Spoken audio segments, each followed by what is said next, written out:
Bonjour, c'est Gilles du site boursicoté.com. Voici l'analyse technique des principales paires de devises du marché Forex pour cette journée du mercredi 15 janvier 2014. Nous commençons tout de suite par la paire de devises euro-dollar, donc où l'on ressent bien ici le retournement. Alors nous avons validé ici un contact avec cette fameuse résistance d'un 36,98, quand je vous disais hier qu'un 36,98 ce n'était pas un 37. Je ne pensais pas être aussi proche de la vérité, puisque je vous rappelle donc ce fameux take profit à 1,37 qui n'a pas été déclenché. Donc on revient ici sur une zone de support, donc zone de support qui a été déjà testée à de multiples reprises, 35,79. Il n'y a pas trop pour l'instant de mouvement d'affaiblissement. On a eu une petite phase ici d'exagération qui est en train d'être reprise. Donc par rapport ici à la tendance globale, on est toujours donc sur une sortie de dynamique haussière. Donc cassure ici, on est venu marquer un contact ici dans cette zone 50-61,8 que les cotations viennent d'ailleurs de refranchir au moment où je préparais cette analyse. Donc on est ici sur une phase de consolidation, des indicateurs qui commencent à arriver en survente. On peut s'attendre ici à un petit rebond sur la zone des 1,3578, zone de support intermédiaire, sachant qu'il y a un autre support ici à 1,3550 qui semble assez intéressant à jouer, puisque si on venait casser ici, suite à cette cassure, si on venait casser ici les 1,3550, on validerait la poursuite d'un mouvement baissier par ici l'inscription d'une première dynamique, rebond technique, et donc le fait d'avoir ici une cassure de cette zone nous placerait dans une phase de continuité, puisque nous aurions de fait des plus hauts et des plus bas, toujours de plus en plus bas. Donc par rapport à la première phase dynamique, nous pouvons aussi indiquer les retracements de Fibonacci.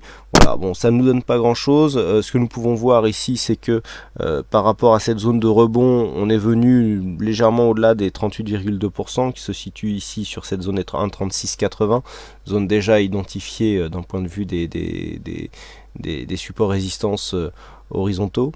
Donc le fait de revenir ici sur cette zone montre que l'on est potentiellement dans la poursuite d'un mouvement baissier. Donc mouvement baissier qui est mis aussi en évidence par une entrée dans cette zone de survente.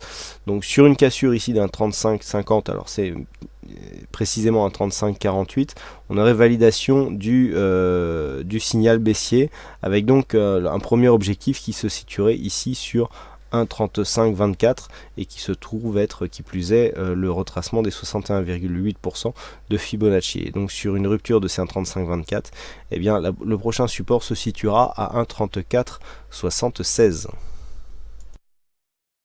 Sur le câble, donc la paire livre sterling contre dollar américain, nous sommes toujours ici dans une phase de stabilisation. Sur cette zone ici, les 1,6340, depuis ici la cassure de cette tendance, on était dans une zone haussière mais très peu dynamique. Le fait d'être venu ici casser cette ancienne zone de point bas et de commencer à rebondir, voilà, prouve que nous sommes vraiment sortis de la dynamique et qu'a priori on se dirige ici vers une évolution en range. Alors pour l'instant, et sur ces phases de cotation ici, le range est défini entre 1,6341 et 1,66. Tant que l'on reste dans cette zone, il y a une neutralisation de la dynamique et on pourra jouer donc des contacts ici sur cette zone de point bas pour venir rejoindre par exemple une zone médiane qui se situe à 1,6440. Pour l'instant, pas grand chose à dire du point de vue de la tendance globale, et donc d'un point de vue moyen long terme, nous sommes toujours dans un biais haussier. Mais d'un point de vue court terme, on peut jouer ici la temporisation sur ce mouvement. À noter l'extension de Fibonacci ici qui n'a pas donné lieu à l'objectif, puisque nous avions un point haut ici sur cette bougie qui se situait à 1,6603 pour un objectif qui se situe à 1,6621. Donc là, clairement, l'objectif est invalidé et donc cela confirme aussi le fait que nous soyons en train de sortir de cette dynamique haussière. Donc en attente, pour sortir de cette dynamique, il faudrait une cassure relativement significative. Alors première zone d'alerte ici sur une cassure des 1,6342 et confirmation de l'inscription d'un biais baissier sur la cassure ici de cette zone des 1,6217. Sur le dollar yen, nous sommes toujours ici dans une phase de rupture de cette dynamique haussière, rupture qui s'est caractérisée ici par la cassure de ce support oblique haussier. Donc nous sommes venus chercher un point bas ici sous les 103 yens pour 1 dollar, et il semblerait que les cours remontent ici sur une phase de rebond technique. Alors, on avait ici une zone intermédiaire à 104,130, cette zone a été cassée, on se dirige maintenant vers cette zone horizontale des 104,64.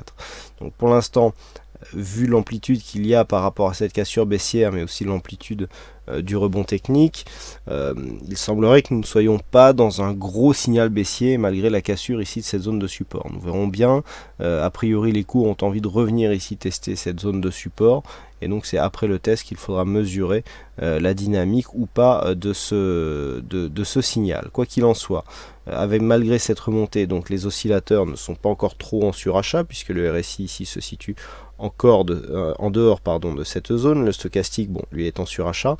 Par contre, du point de vue du MACD, il semblerait que la dynamique marque le pas. On voit ici une évolution ralentie des histogrammes qui souligne la dynamique en cours donc de ce mouvement court terme, et on voit ici que les histogrammes sont verts mais de moins en moins haut. Bon, il y a déjà une belle hauteur ici sur le MACD.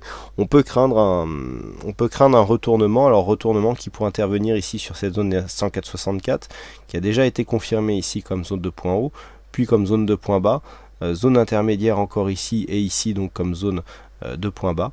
Et bien si on venait rebondir ici sous cette zone pour venir inscrire un nouveau mouvement baissier, et bien il y aurait un certain signal de continuité et donc d'inscription ici de cette tendance, même si elle n'est pas dynamique, dans un biais plutôt pérenne, et donc qui serait confirmé sur une prochaine cassure de cette zone des 102,83 yens pour 1 dollar.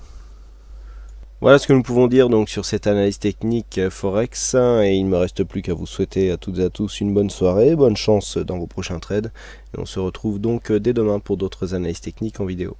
Bonsoir à tous.